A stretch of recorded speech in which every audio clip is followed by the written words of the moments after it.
Howdy folks, I'm Rebecca Jolly the Jolly Alchemist, and I am here to talk about our left angle cross of Defiance in the fourth quarter, Monday, the 10th of November, 2025, and we are looking at line 6 today of gates 1 and 2. That was a mouthful. Not really sure that I'm ready to give this transit report, which is partly why I'm excited to give this transit report. It means that I'm taking some sort of important step forward in not needing to feel like I have to know what it is that I'm going to say. Trusting the universe. I love it. It's great. I think the closer I'm getting to my own cross, which is, by the way, my own birthday, I feel like I'm getting more understanding and more inspiration about how it might work for me to continue doing these videos every day. Now, I don't know for sure, because it does seem like I go on waves, and I am feeling like I'm higher on a wave than I have been in the past. So who knows? We'll see. It's a journey we're taking together. But I do want to talk about something interesting that I just discovered for myself, and that is a button on my phone. My other phone. I have two phones. Excuse me, boy. A button on my other phone while the transit is playing, the long form and not the shorts, and it has a little ask button. And I was watching my bathtub video partially because I was thinking, A, what the world was I saying that took so long to say? And B, did I do something horrible that I wasn't really aware of in the moment? It's all right. I didn't. And I ended up asking the AI to summarize the video for me, because this is one of the things that I'm slightly concerned about sometimes, is like when I have a transit video that's over half an hour, how useful is that really? How many people have half an hour? Or even if you squeeze it into double time, 15 minutes, to give to me every day. That seems kind of bizarre, even though I have had some people who are following me go, it's so amazing to see you show up in the feed, voluntarily. I don't have to go search for you like I normally do. But I asked it to summarize what I was doing there in the bathtub for myself. And it did this great job. And I thought, how fascinating. So when my transits are just burbling on and on, supposedly, it timestamps the whole entire thing. What I really wish is that Jovian Archives would get off their happy Buddha butts and timestamp Ra, all of it, so that we could have the wisdom of everything he says. Because what he does in his teaching is he talks about everything, everywhere, all at once. And if you want to be entertained, that's kind of interesting. But if you want to actually be able to learn the system and be pedagogic, it's a nightmare for learning.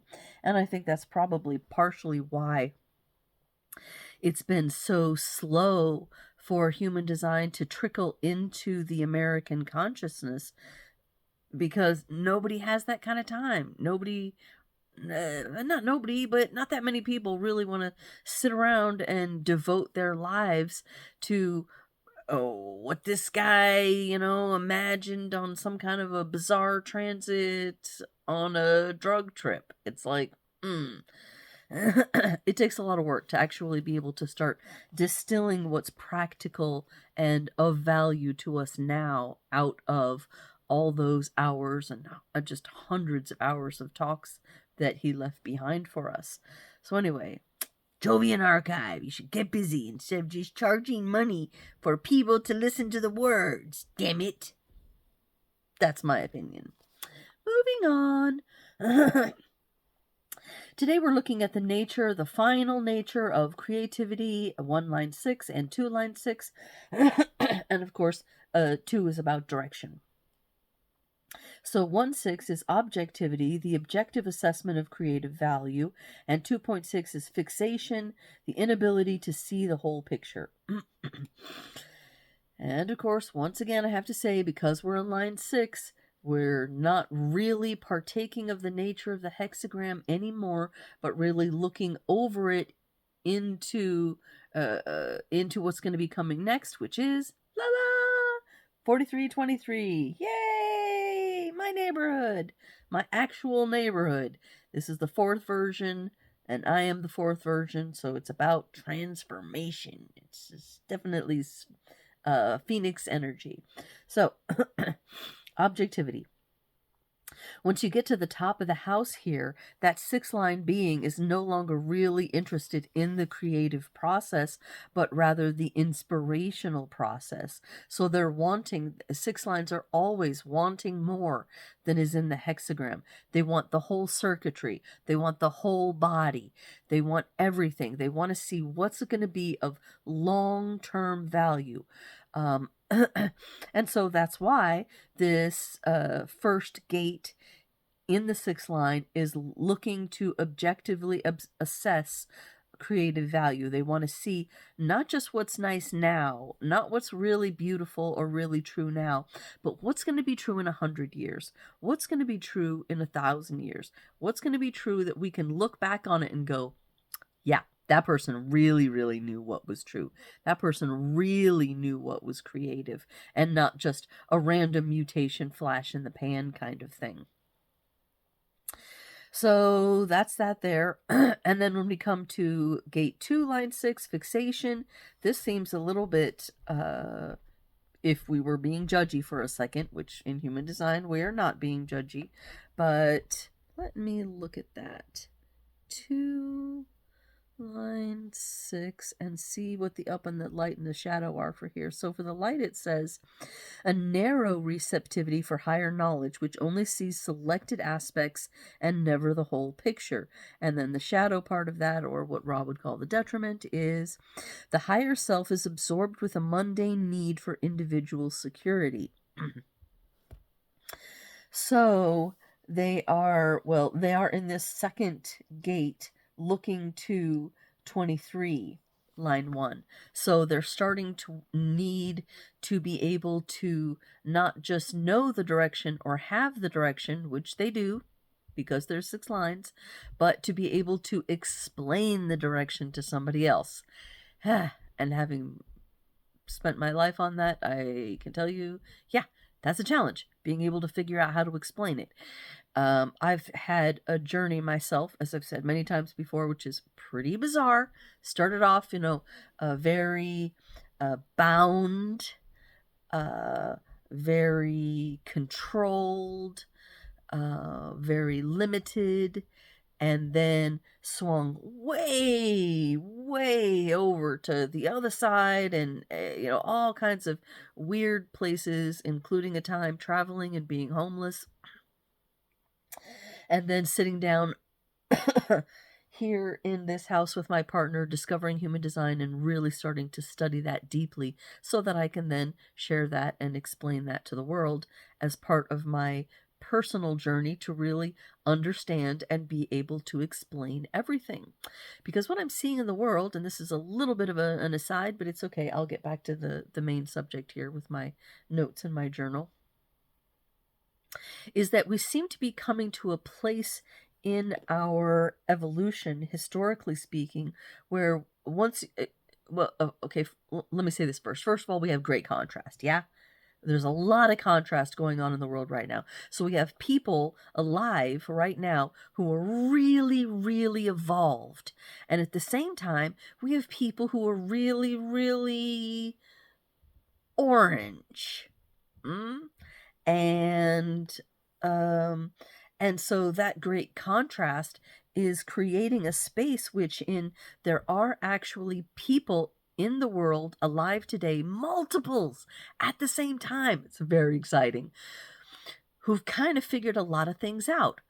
Example, Tom Campbell, who's been a consciousness explorer and a NASA physicist for, I don't know, he did that shit for like 3, 4 decades, a long time, and now is still alive and talking to Joe Rogan about what it all means, putting it together, a theory of everything, what Einstein was actually trying to do over 100 years ago and couldn't do because the concepts were not yet in society for him to be able to really put words to the concept of this world as a simulation. So we have him, we have, who was that other guy who was, I was just talking about him in the transits recently. Maybe I wrote down his name. Who was doing the same thing? Oh, wasn't it Amit Goswami who was doing that? I think it was, back from the 4th of November. Who is into physics and also exploring consciousness. Yeah, I think it was him. And there are others. There are definitely others. But all these people together, all their wisdom, all their creations and creativities together have reached a point where we have a bunch of experts on the planet right now that if they were able to both get over their own egos and their own stuff and come together and meet and join and be able to have the backing of the world to solve all the world's problems, that we could actually, at this one beautiful moment of time, have enough of everything to be able to collectively solve all the problems and apply them to the world so that in a matter of merely 3 to 5 years, this whole entire planet could be a Garden of Eden with enough for everyone. No one would ever have to go hungry ever again.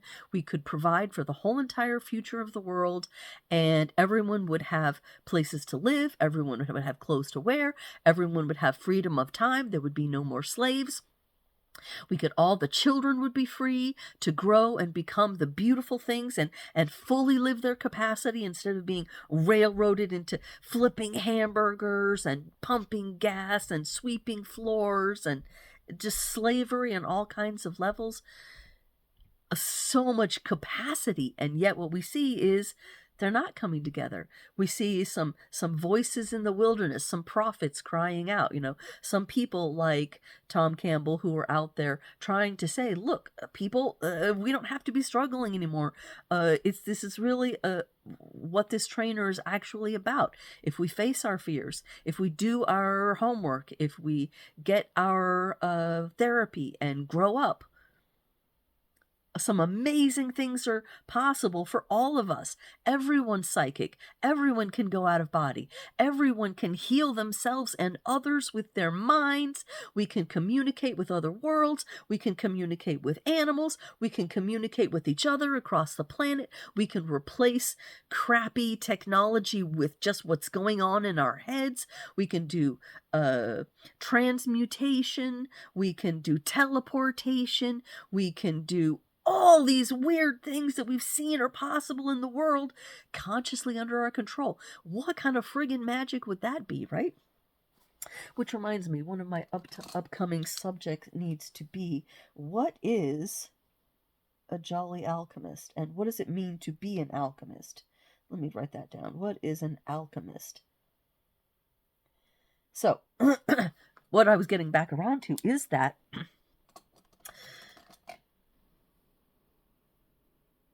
I see myself in some small way fulfilling what is for this planet in my individuality an essential role, the role of synthesis, of being able to have spent time studying major areas of knowledge in the world enough so that I can be able to sit above it and look at it and go, okay, how can it come together? How can it all be put together in one mass so that we can theoretically transform not only our own personal selves, which is hugely important and is, after all, the most important piece, but also if we were savvy enough, if we were sharp enough, if we were prepared enough and desirous enough of evolution for ourselves and everyone else and the planet, for no one ever to need to be worried about going hungry or being cold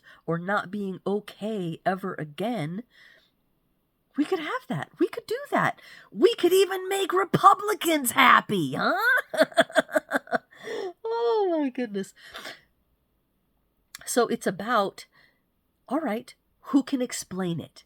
Because the thing that I see from looking at the charts of the major people in the world is that I don't see anyone who both has all the essential pieces of knowledge and the ability to explain all the essential pieces of knowledge consciously, to put them together, to have been doing the experiments to be able to actually assemble the entire puzzle and explain it to people in a way that will be practical for them. Because I love what Tom Campbell is doing. That's great. But mostly what he's talking about is aimed at very left-brained, sharky type people. And when I say shark, I just mean very focused, very hunting, very searching, like the epitome of what our past society has wanted to breed into us. People who are just very, just like extremely alert, logical, left-brained, and everything that we want to see in a machine, basically, yeah. And he can talk to the right brain people, but that tends to be not where his wheelhouse is, because he is so much himself a scientist. Yeah, he's a consciousness researcher, and he can talk about it in a right-brained way and bring together people who are coming from, say, religions or spirituality, or all the woo-woo places. He can bring those together as well. But there's something about how he explains things that I think it's lacking. It's obviously lacking, because he would have changed the entire world by now if he had it all together, if he had it done right. And unfortunately, Tom Campbell is still very much a niche market product.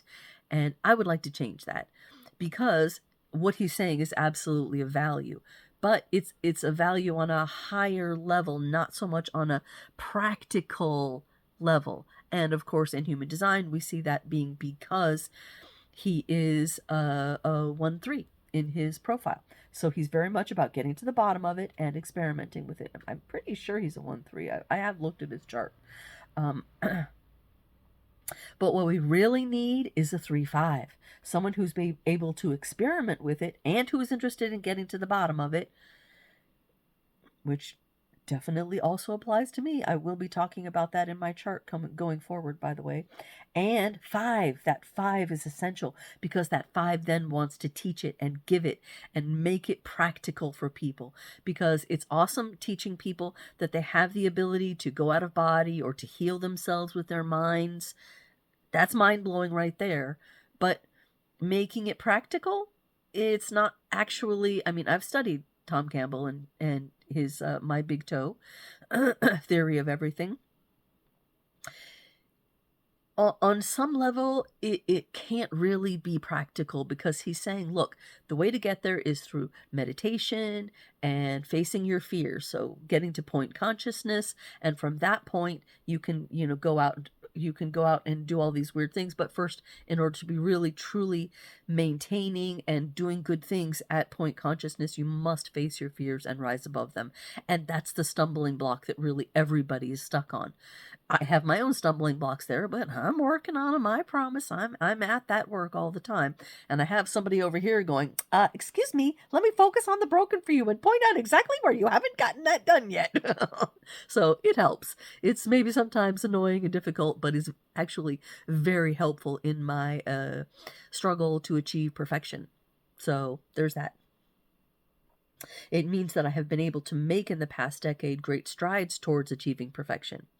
Okay, but this reminds me of something else I wanted to say, and that was about that that ask button on the long-term videos. And what I wanted to say about that is, if you find that I'm rambling too much and I'm not getting to the point, push the ask button and the AI will completely compress and um timestamp and overview this long ramble that I'm giving, so that you can go, okay, this is actually what I want to hear about it. Bump, let me bump to there and find out exactly what she's saying and what I want to hear. So I thought that was like a massively cool and interesting feature that is in YouTube, and I'm a big fan right away. So especially considering how long some of my videos are getting to be, and my concern that with doing such longer videos, people are not actually able to get the meat out of them because they don't have the time to sit around and listen to me friggin' just wander and go on. So focus. I have talked about 1.6 and 2.6. I haven't fully talked about the inability of the 2.6 to see the whole picture, but that's because he says they can get fixated on trying to about the direction. Yeah.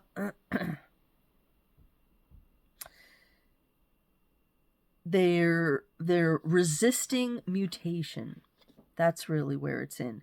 Because they have the tendency to resist change, that's going to be a problem, because they're in this highly mutative circuitry here of individual circuitry going right down the middle of any place you see 3 in the chart. And so the point of that individuality is to hold the new thing and to try to get it out to everybody else to see if it can be long-term, long-standing change. But they're kind of weird about that. The ego gets involved, and as soon as the ego gets involved, you're screwed. It's not getting out. It's not happening. They tumble and fall into relative obscurity, and it becomes destructive for them, so that they can't actually be long-term mutative. Yeah. So although they do always in the 6th line have the ability to be able to do that, in spite of everything that counts against them in that regard. So it does not do us very well, by way of advice, to underestimate 6 lines, especially since we are moving into a 6-line time. Okay, I haven't talked too long yet. We're moving into a 6-line time in 2027, when all the beings that have 6 lines in their profiles, especially, but all the 6 lines that we have in our charts, what altogether, those 6 lines are going to be getting support. Whereas right now, we're at the tail end of 1st lines getting support.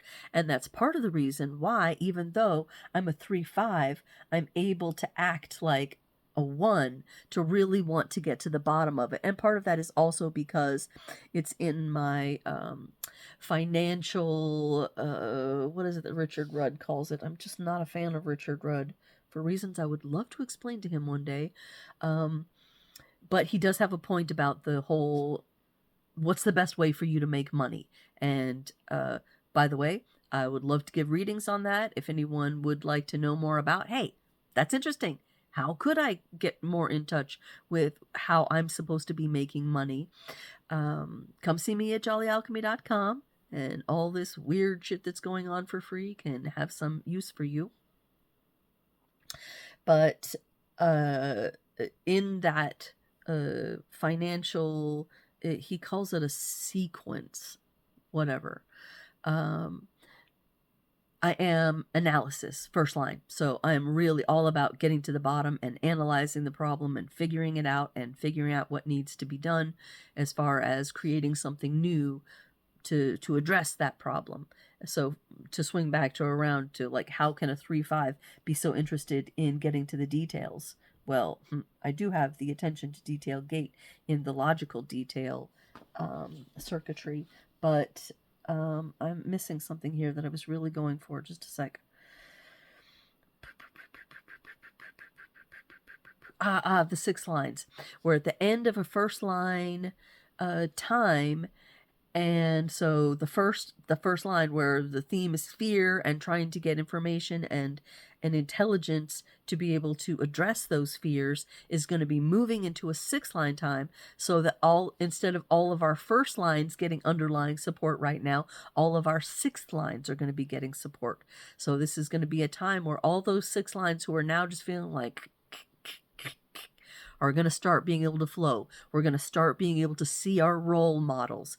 And these people are going to be able to step up and just be themselves. And in their authenticity, they will be able to guide us and show us the way forward for ourselves personally and for humanity. Because Ra did say, at some point, everybody who does not have a 6 in their profile needs to go to somebody who has a 6 in their profile and say, teach me, show me, guide me, help me see wisdom, and I'm trying to show you for myself. Here's the 6 that I've been dealing with for the last 12 years and has been helping me get to that 6-line wisdom. So I can see that even though I personally do not have all that many 6 lines in my chart. Let me see exactly what that number is now that I'm looking at it and being curious about it. 6 lines. 1, 2, 3, 4, 5. 1, 2, 3, 4, 5. 5. I have 5 6 lines. Those 6 lines will start to be feeling much more supported and secure in just a couple of years. So that's very interesting there. On some level, I have so much more I want to say, so many things I want to dive into. It's like one video a day isn't enough. On some level, it's starting to feel, and this is a weird feeling, like I'm needing to be recorded, not constantly, but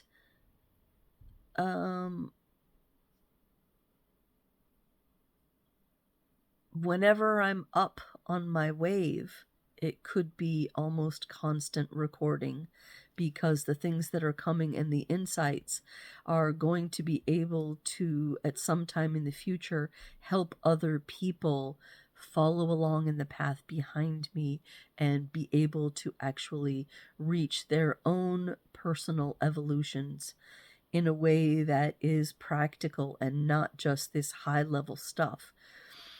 I went to a Humun Design website today because I keep on getting emails from these people and I don't know who's behind it and what they're doing. And there's a lot of people in Humun Design that are hinky.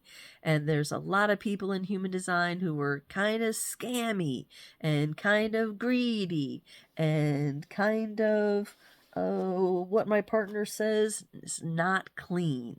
They haven't address their own egos yet, and so their egos are wrapped up in it. And as soon as your ego gets wrapped up in your personality, it's game over. You're off the track, you're out of the groove, you're wandering off on some sidetrack. So I went to see this website, and I was looking for who's behind it, because I'm always wanting to, if I'm going to be taught by somebody in Humun Design, I want to see their chart. I want to evaluate my teacher. And this is why I'm so clear about, here's what you see in me. Here's what you get in me. Here's what I am. I can explain it to you, why I am the way I am, what parts of me were what I consider to be very broken when I started my journey and have made significant progress, what things I'm still really working on and struggling with right now in my process, and how that knowledge that I have can help other people. So I was looking at this website for that, and I saw zero. Nothing. No sign whatsoever of individuality, right? Because that's what I'm looking for. authenticity. I want to see you. I want to see that you have taken human design and figure out how to be you, not to be some shiny professional. Oh, here at human design dot blah blah blah, we're we're helping everybody just reach their highest potential, and I've been able to get so many more followers and so many more charts and so much more money because of human design. Fuck you. Fuck you. You obviously haven't gotten human design at all because you haven't used it to be individual. You're being just like everybody else. AI could have made that website, and probably did, and it's boring. I don't look at it and I want to engage in it. No, not at all. And the point that I was making about that is I have to be different than that. Absolutely. I mean, obviously, I'm different from that. I'm sitting here and being rawly unprofessional every day. But at some point, somebody's going to figure out that all this raw unprofessionality is actually leading someplace that is in the end very professional and able to actually address things on a much larger scope than just a YouTube channel. I don't know. I can't see the future, but if I was to make predictions about the future, I would predict that at some point I will be making a video that will go viral and it will bring a lot more attention to me. And then I will be able to actually speak to some of the people that I have already in past power-ups identified as having important pieces of the puzzle so that these people can all come together and be the actual true leadership, what would you want to call it? Not a conference, not a cabal, but a conglomeration, maybe a focus group. That's a good word for it. A focus group, a global focus group for actually solving the problems, all of the problems. And I can already see how what I have to offer the world could be absolutely of use and of help in such a global focus group, so that those who give a shit about actually changing and helping everyone in the world and not just their own personal orange pocketbooks, Elon, could then have the global attention to be able to upset the current power structure, which is, of course, as many people not in the power structure are seeing, is not useful, not serving us, not helping us moving forward into the future. So that we can actually make the changes before we have to have some sort of world war or apocalypse or crashing and burning on the whole entire planet. I can't believe that that's still something that we have to argue for, but apparently we do. So, there's that. So much to say in that vein, but that's okay. Giving windows into it is enough for now, and I am actually recording in private many of the times when I am having downloads of insights so that I can go back and explain them at later times, and my explanations can get more and more concise so that I can say things at whatever space they need to be. Yeah? So that I can speak without any notice in aphorisms that carry much wisdom but are also more difficult to understand by some people, and a long-term explanation that can be for any one person on the planet to say, okay, I can explain everything, or I can explain just everything about you. That's my goal. And so it's all right. I'm having to give myself a little pep talk right here to end the video and say, it's okay. I don't have to explain everything right now. It's enough to have just explained a little bit of a piece of something for me right now. And tomorrow, yay! We begin the party. We begin my birthday week. And we will be studying what it means to be Rebecca, what it's like to be Rebecca, and of course, the few other people in the world who are also like Rebecca. No. But I actually do invite my analogs to chime in. Come find me, and we can celebrate our time together. That is being able to explain the transformation, or being able to explain the revolution that is coming for this planet. So if you'd like to know more about that and celebrate my birth week with me and the energy of what it is that it is to be me and to know me and to see me, you come back tomorrow. We're going to have fun. Bye-bye.